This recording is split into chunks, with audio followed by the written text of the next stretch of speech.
Hello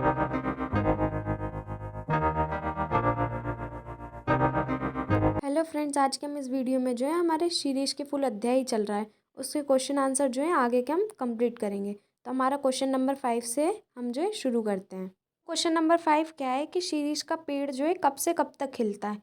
ये question जो है 2023 के जो बोर्ड एग्जाम हुआ है अभी, इसमें जो है आ चुका है। और ये कितने नंबर में आया था? 2 नंबर में आया था।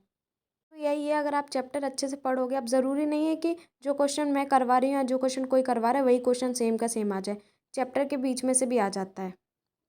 ये क्वेश्चन आप परीक्षा बोर्ड में ढूंढोगे ना तो आपको नहीं मिलेगा, लेकिन अगर आप क्वेश्चन के बीच में से पढ़ोगे और क्वेश्चनों के बीच में, तो उसमें आपको ये मिल जाएगा। और चैप्टर में भी बताया गया है कि पेड़ जो है कब से कब तक खिलता है।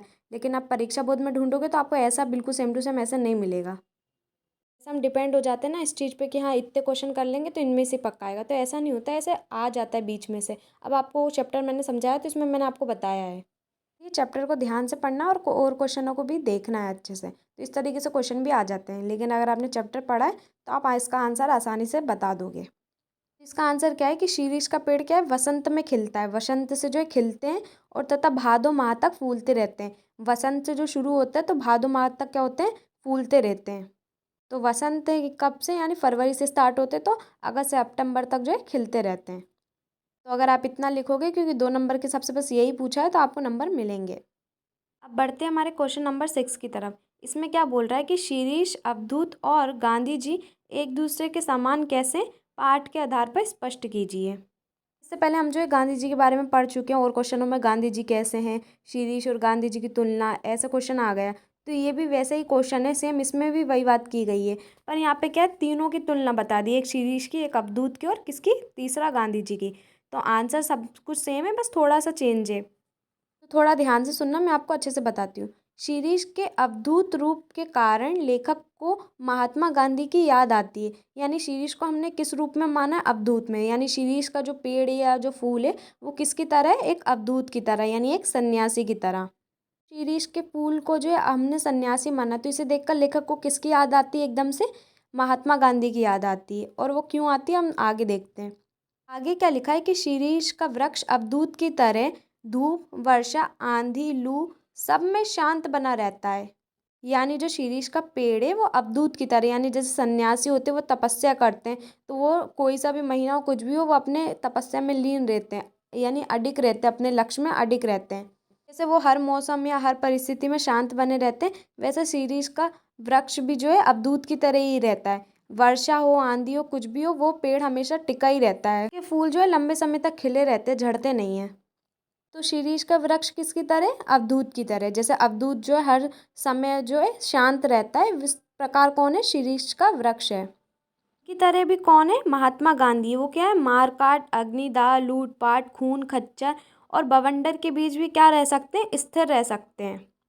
जितनी भी मारा काटी हो रही है, जितना भी लूटपाट वगैरह हो रहा है, तो इन सब के बीच भी वो क्या रह सकते हैं? स्थिर रह सकते हैं। यानी क्या रह सकते हैं? शांत रह सकते हैं। जिस प्रकार शीरीष का वृक्ष जो है अवधूत की तरह शांत रहता है, उसी प्रकार महात्मा गांधी भी अवधूत की तरह ही और शीरीष के वृक्ष की तरह शांत रह सकते हैं।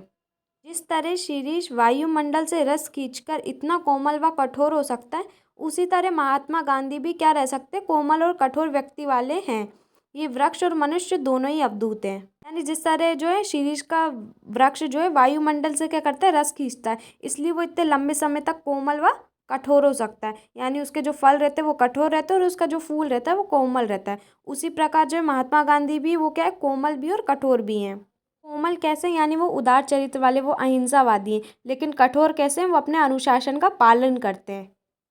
इसलिए महात्मा गांधी भी क्या है? कोमल और कठोर है। अगर आपसे पूछे कि महात्मा गांधी कोमल और कठोर कैसे, तो ऐसे ही।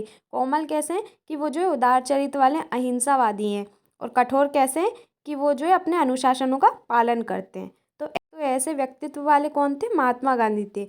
यह वृक्ष और मनुष्य दोनों ही अवधूत है। यानी वो बता रहे लास्ट में कि जो वृक्ष यानी जो पेड़ है और जो मनुष्य दोनों ही किसकी तरह? एक अवधूत की तरह। यानी कोई भी परिस्थिति आए वो जो है समान रह सकते हैं। तो किसकी तरह? अवधूत की तरह है। तो उम्मीद करती हूँ आपको ये क्वेश्चन बहुत ही इजी वे में समझ में आ गया होगा। बस तीनों को क्या एक दूसरे के समान बताया गया है इसमें। क्वेश्चन और देख लेते हैं कि कोमल और कठोर दोनों भाव किस प्रकार गांधी जी के व्यक्तित्व की विशेषता बन गए। मैंने आपको अभी बताया कि कोमल कैसे थे, वो उदार चरित्र वाले अहिंसावादी थे, यानी मारकाट लूटपाट जितना भी हो रहा है उन सब में कैसे थे, वो अहिंसावादी थे, यानी वो माराकाटी नहीं करते थे। लेकिन वो कठोर कैसे थे कि वो जो है अपने जो अनुशासन है उनको जो है कठोरता से उनके नियम का क्या करते थे, पालन करते थे। और वे क्या करते थे, अपने अधिकारों के लिए जो है डट कर सामना करते थे, उसका संघर्ष करते थे और जीतते भी थे। तो यहाँ पे भी बिल्कुल यही बात लिखी हुई है, बस इतना सा इसका आंसर है कि कोमल और कठोर कैसे था, आपको यही बताना था। तो उम्मीद करते हैं आपको ये क्वेश्चन समझ में आ गया होगा। इस तरीके से एक ही क्वेश्चन की बहुत सारी बातें जो है क्वेश्चनों में आ जाती है, लेकिन अगर आप एक क्वेश्चन ही पढ़ लेते हो तो आपको बहुत से क्वेश्चनों के जो है आंसर भी मिल जाते हैं।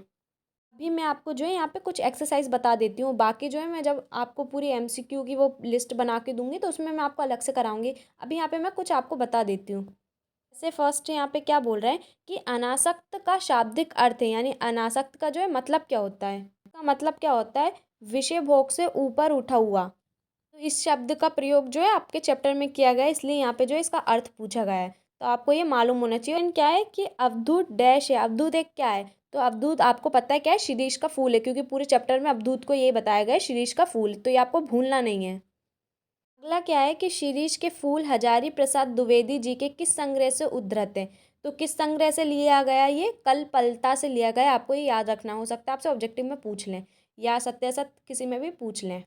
अगला है कि शिरीष के फूल अध्याय के लेखक कौन है, तो इसका सही आंसर क्या है, हजारी प्रसाद द्विवेदी, ये आपको याद रखना है, हो सकते सही गलत किसी में भी पूछ सकते हैं ऑब्जेक्टिव में।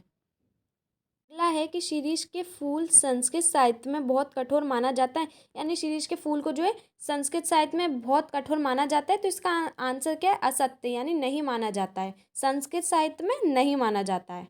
ध्यान से पढ़ना क्योंकि घुमा के भी पूछ लेता है, अगर संस्कृत साहित्य में बात किया जाए तो नहीं माना जाता है, तो ये जो है 2022 में आ चुका है बोर्ड में। और मैं जो है आपको यहाँ पे अलग ऑब्जेक्टिव कराऊंगी और ऑब्जेक्टिव सीरीज़ में अलग करवाऊंगी, आपको अलग अलग करवाऊंगी तभी बहुत सारे हो पाएंगे। तो चैप्टर के साथ अलग और एमसीक्यू की लिस्ट बनाऊंगी, इसके साथ अलग करवाऊंगी, और जब रिवीजन करवाऊंगी मैं तब आपको जो है मिक्सअप करके कराऊंगी, एक साथ पूरा रिवीजन करवा दूंगी दोनों का। तो आपको इसलिए अभी बता रही हूँ ताकि मैं हर वीडियो में आपको ना बताऊँ, अभी बता दिया मैंने इसलिए। के साथ ये चैप्टर हमारा कंप्लीट हो गया और मैंने बहुत ही खास खास चीज़ें आपको बताई हैं जो एकदम ज़रूरी हैं और बिल्कुल भी फालतू नहीं, काम की वही चीज़ें बताई हैं, और अगर मुझे लगेगा तो मैं आगे आपको बताऊंगी, लेकिन आज की इस वीडियो में जो है ये हमारा चैप्टर कंप्लीट हो चुका है। तो मिलते हैं नेक्स्ट वीडियो में, थैंक्स फॉर वॉचिंग।